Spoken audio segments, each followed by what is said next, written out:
Hello students, मागच्या लेक्चरला आपण gravitational acceleration हा जो पॉईंट आहे तो पॉईंट आपण स्टडी केलेला होता. आज आपण तो जीची व्हॅल्यू जी आहे ती 9.8 आपण जी नेहमी येतो ती कशी हे आपण आज स्टडी करणार आहे. त्याला आपण हेडिंग देणार आहे value of g on the surface of earth. आता ह्याच्यानंतर आपण ती जी व्हॅल्यू जी असते ती अर्थवर सर्व ठिकाणी सारखी नसते हे आपण बघणारच आहोत. काय तर व्हॅल्यू ऑफ जी सारखी नसते हे पाहणार आहोत, पण ती व्हॅल्यू कशी आली हे आपण पहिल्यांदा कॅल्क्युलेट करूया. आपण we have seen that is the Newton's universal law of gravitation. काय पाहिले आपण? Universal law of gravitation by universal law of gravitation. काय आहे माहिती आहे तुम्हाला? तर F equal to G M1 M2 नाही का. तर त्यातला M1 म्हणजे आपण मास ऑफ अर्थ म्हणूया आणि M हे ऑब्जेक्टचं मास म्हणू आणि डिवायडेड बाय आर स्क्वेअर. डिस्टन्सच्या ऐवजी आपण r means radius of the earth. इथं M is the mass of the earth. M equal to mass of the earth. हे झालं. आता तुम्हाला माहिती आहे की F म्हणजे एखाद्या वस्तूचं जे मास आहे ते मास म्हणजे कसं असतं तर फोर्स ॲक्टिंग. वेट कसं असतं? एखाद्या वस्तूचं वेट कसं असतं तर force gravitational force acting on the mass of a body, that is the F equal to mg. ह्याला आपण वेट ऑफ असं म्हटलेलं आहे. वेटच्या ठिकाणी आपण काय म्हणतो F इक्वल टू mg म्हटलेलं आहे. लक्षात दे का बघा. आणि मग हे जे आहे आपण हे इक्वेशन याला जर 1 जर म्हटलो काय आणि याला इक्वेशन नंबर जर 2 म्हटलो तर F सेम आहे. हे इक्वल टू हे म्हणजे असं म्हणता येईल mg equal to gm divided by R square. आणि त्यातला m कॅन्सल जर आपण केलो m जर कॅन्सल जर आपण जर केलो तर आपल्याला g इक्वल टू मिळेल gm बाय आर स्क्वेअर. आणि हे g म्हणजेच ग्रॅव्हिटेशनल फोर्स म्हणजे gm बाय आर स्क्वेअर. लक्षात घ्या. हे आता आपल्याला इथून पुढे आपल्याला हे m म्हणजे आता हे कॅन्सल झालं, हे आपला अर्थचा मास झाला. हे आपला फॉर्म्युला इथून पुढे लक्षात ठेवायचा होता. आता g ची व्हॅल्यू जी आहे जी म्हणजे ग्रॅव्हिटेशनल कॉन्स्टंट. लक्षात घ्या युनिव्हर्सल ग्रॅव्हिटेशनल कॉन्स्टंट तो 6.673 इंटू 10⁻⁻11. m म्हणजे मास ऑफ. हे पाठ करून ठेवायचं. जी ची व्हॅल्यू पाठच करून ठेवायची. m जो आहे ते मास ऑफ द अर्थ आहे तो 6 इंटू 10⁻24 हे सुद्धा पाठच करून ठेवायचं. Divided by radius of earth जे आहे ते 6.4 इंटू 10⁻6⁻2 हे सुद्धा पाठच करून ठेवायचं. हे पाठच असलं पाहिजे. लक्षात घ्या. आणि मग जेव्हा हे अशा पद्धतीनं हे सर्व मांडल्यानंतर ह्यांची मल्टिप्लिकेशन आपण केली. तुम्ही करून बघू शकता घरामध्ये. हे 6 इंटू 6.73. आता 673 जो आहे ना तो हा 3 जरी नाही घेतला तरी चालतो. 6-7 नुसता घेतला तरी चालतो. आणि ह्याचं आहे बघा याने याला मल्टिप्लाय करायचं. लक्षात येते का? याने याला मल्टिप्लाय करा. नंतर कसं होते बघा. ह्याने याला मल्टिप्लिकेशन म्हणजे 6.67 इंटू 6. ह्या दोघांचा 24 मधने बघा 10चा वजा 11वा घात आहे, 10चा 24वा घात आहे. ह्याचा वजाबाकी केली तर इंटू 10⁻13 येते. डिवायडेड बाय इथं 6.4चा जो स्क्वेअर आहे तो 6.4चा स्क्वेअर करा इंटू 10⁻12. ह्याचा स्क्वेअर म्हणजे 6×12. आणि मग हे 12ला हे 13 गेले. आलं लक्षात.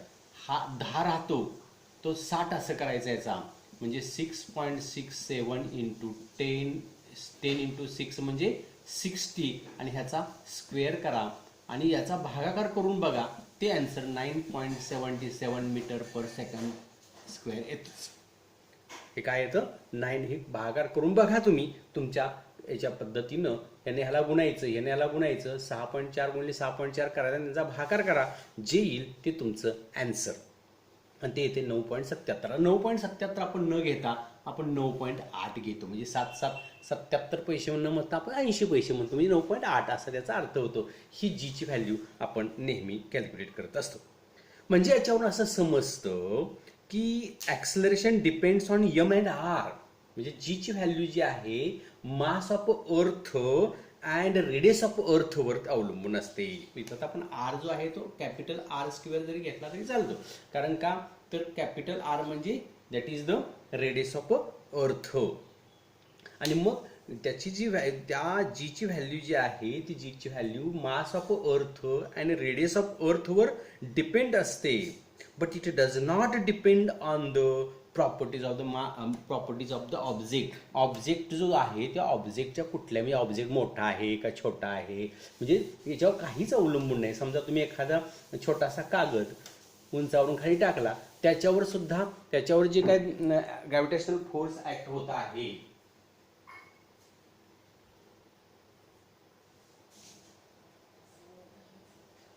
ते जे आहे ते ग्रॅव्हिटेशनल फोर्स हे एका दगडावर ऍक्ट होणाऱ्या ग्रॅव्हिटेशनल फोर्स इतकंच असणार आहे, लक्षात घ्या.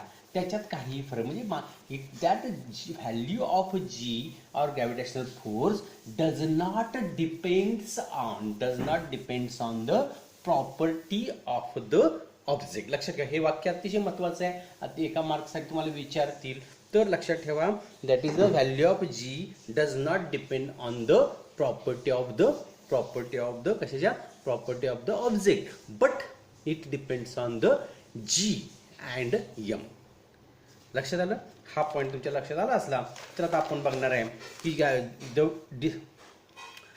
व्हॅल्यू ऑफ जी ग्रॅव्हिटेशनल फोर्सची जी व्हॅल्यू जी आहे ही व्हॅल्यू सर्व ठिकाणी सारखी असते का, तर अजिबात नाही. आपण 3 ठिकाणी पाहणार आहे. क्वेश्चन असा असणार आहे, variation of G describe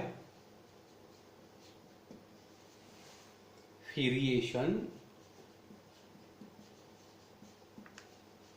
of G. जीची व्हॅल्यूचं बदल आता कुठे कुठे पाहणार आहे, जीची व्हॅल्यू कुठे कुठे चेंज पाहणार आहे, तर सरफेसवर, अर्थच्या सरफेसवर, अर्थ पासून वर जाताना, दूर जाताना, आणि अर्थच्या आत डेप्थ मध्ये जाताना. फर्स्ट पॉइंट आहे change along the surface of earth.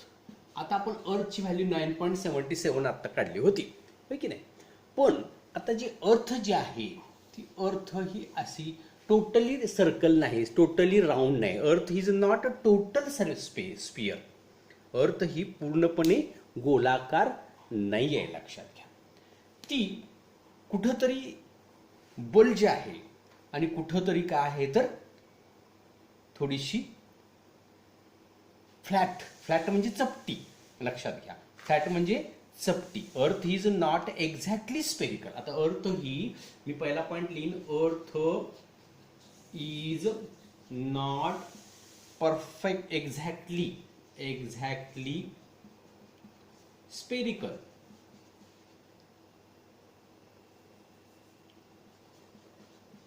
Okay, earth is not exactly spherical. So आता त्याचं जे काय so the distance of a point on the surface of the earth from the centre of the differs place to place. म्हणजे आता समजा इथं थोडीशी चपटी आहे आणि इथं फुगीर आहे. लक्षात घ्या, इथं काय आहे, फुगीर आहे. इथं फुगीर आहे, इथं चपटी आहे.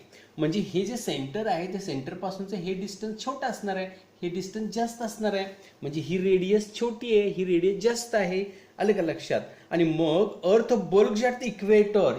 ह्याला इक्वेटर म्हणणार आहे आपण, ह्याला हे इक्वेटर आणि हे पोल. लक्षात आलं का? Pole equator. इथं फुगीर मराठीत, इंग्लिशमध्ये बल्ज, आणि इथं फ्लॅट, त्याला चपटी म्हणतोय. चपटी मराठीमध्ये चपटी आणि इंग्लिश त्याला फ्लॅट असं म्हटलेलं आहे. मग आता मला सांगा, पहिला पॉइंट काय तुमचा, अर्थ ही bulge at equator and and flat at the pole. Flat at the pole हा दुसरा पॉइंट लक्षात आलं का. Means g value of g differs place to place. Therefore the earth is flat at the pole and bulge at the equator. म्हणजे इक्वेटरवर फुगीर आहे आणि pole म्हणजे ध्रुव. हा, पोल म्हणजे ध्रुव आणि पोलवर काय आहे तर चपटी आहे. आणि इक्वेटरला विषुववृत्त म्हणतात. एवढं मराठीची आपल्याला गरज नाही. तर पोलवर चपटी आहे आणि इक्वेटरवर बल्ज म्हणजे फुगीर आहे. फुगीर म्हटलं की distance of that place, distance of that place म्हणजे radius is larger, radius is smaller. इथं स्मॉलर आहे, स्मॉल रेडियस, आणि इथं लार्ज रेडियस. समजते का. आणि मग आता इथं पहा तिसरा पॉईंट आपल्याला सांगता येईल. Earth bulge at the equator and flat at pole. Okay. आता पुढची गोष्ट अशी सांगता येईल. Radius largest at equator, radius largest at equator and small at pole. Earth is flat at pole. Earth is bulge at equator. समजलं. at equator. Therefore मी असं म्हणेन radius is large at equator and small at pole.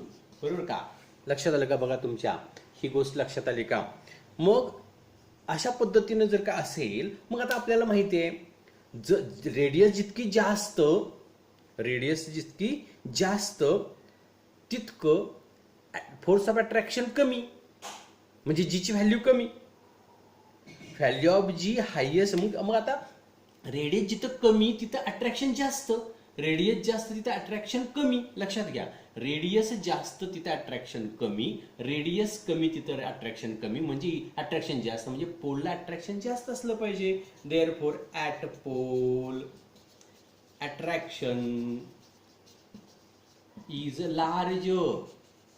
Therefore value of g equal to 9.83, 9.832 असतं. 832 आपण 83 घेतो metre per second square. At equator attraction is less. Therefore value of g equal to 9.78 metre per second square. म्हणजे कमी झालं बघा. म्हणजे लक्षात घ्या तर इक्वेटरला अट्रॅक्शन लेस असतं. अंतर रेडियस जास्त अट्रॅक्शन कमी, रेडियस जास्त अट्रॅक्शन कमी. लक्षात घ्या. आणि रेडियस कमी अट्रॅक्शन जास्त.